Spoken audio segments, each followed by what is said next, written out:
Do you ever feel isolated in a room filled with people? Or detached despite having countless friends online? In today's world of constant connectivity, we are paradoxically facing a widespread sense of loneliness and detachment. In this sermonette, we will delve into the concept of being truly human at a time that is dominated by virtual, always-on connections and endless distraction. In this modern age of technology and constant connectivity, our devices promise to bring us closer together. Yet despite our digital connectedness, many of us still feel isolated and alone. We scroll through carefully curated highlight reels on social media, comparing our lives to others and feeling inadequate. Our communication has become more distant, with texts and emojis replacing genuine human connection. We have sacrificed the deeper connections that sustain us. But deep down, we all crave meaningful relationships and genuine human connection. We long for the warmth and understanding that can only come from real interactions with others. With all of the technology and constant communication in our lives today, our gadgets should make us closer. Having anyone we know be a mere button press away was supposed to make a tighter-knit community. However, a lot of us experience loneliness and isolation in spite of our digital connectedness. Without real human interaction, it's easy and common to misinterpret others. Deeper relationships that keep us going have been sacrificed in our quest for efficiency and ease. We're left feeling overwhelmed and disconnected. We struggle to connect not only with other people, but also with our own thoughts and emotions. And in the midst of all this noise, it can be easy to lose touch with our spiritual connection to God.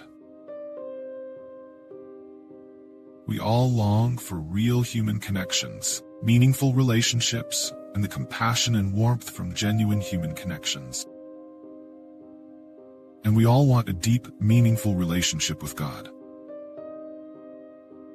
The Bible reminds us of our intrinsic need for connection, both with our Creator and with fellow human beings.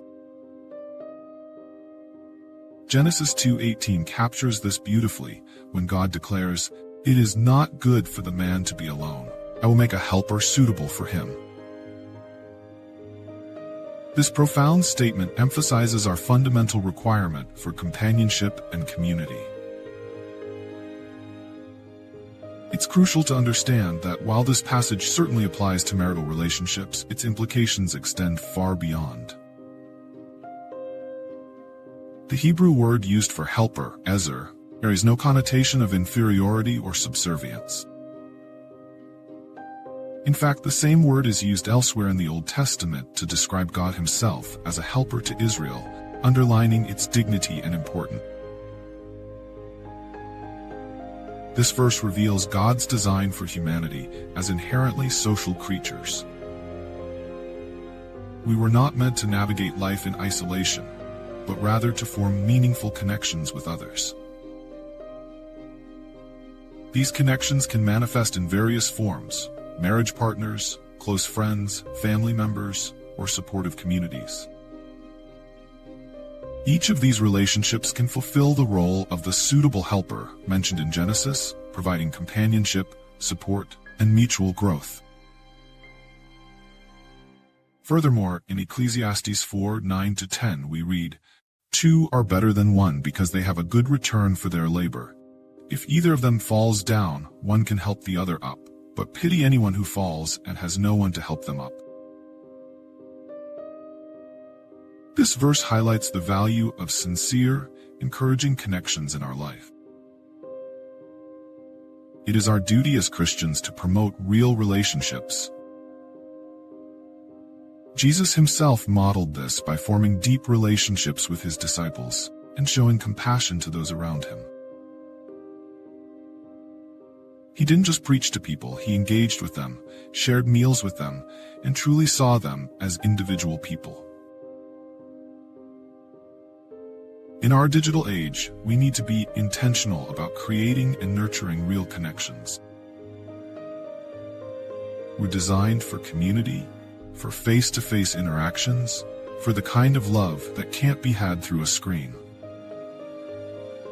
While technology can be a tool for connection, it can't replace the warmth of human touch, the comfort of a shared laugh, or the power of a heartfelt conversation. So how can we combat this disconnection and live out our calling as relational beings?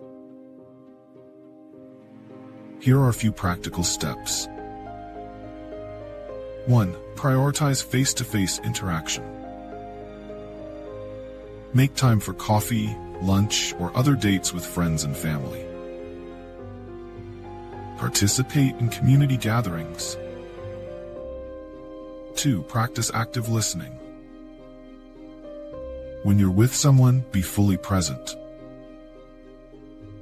Put away your phone and truly engage.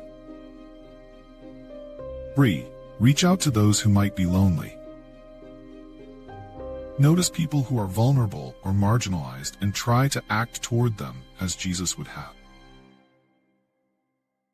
A simple act of kindness can make a world of difference. Or join a small group or volunteer in your community. You can build strong bonds with other people if you are all working toward a common positive goal. 5. Set boundaries with technology. Designate phone-free times or spaces in your home to encourage real interaction. Have family dinners without phones or other gadgets. In a time where people often feel disconnected, it's important to remember that we were meant for connection with God and with others. By intentionally building real relationships and prioritizing face-to-face interactions, we can rediscover the true essence of being human. As Jesus said in Mark 12:31, "Love your neighbor as yourself." This love is not just a sentiment, it requires us to be present, attentive, and genuinely connected. Let's challenge ourselves to reach out and truly connect with someone.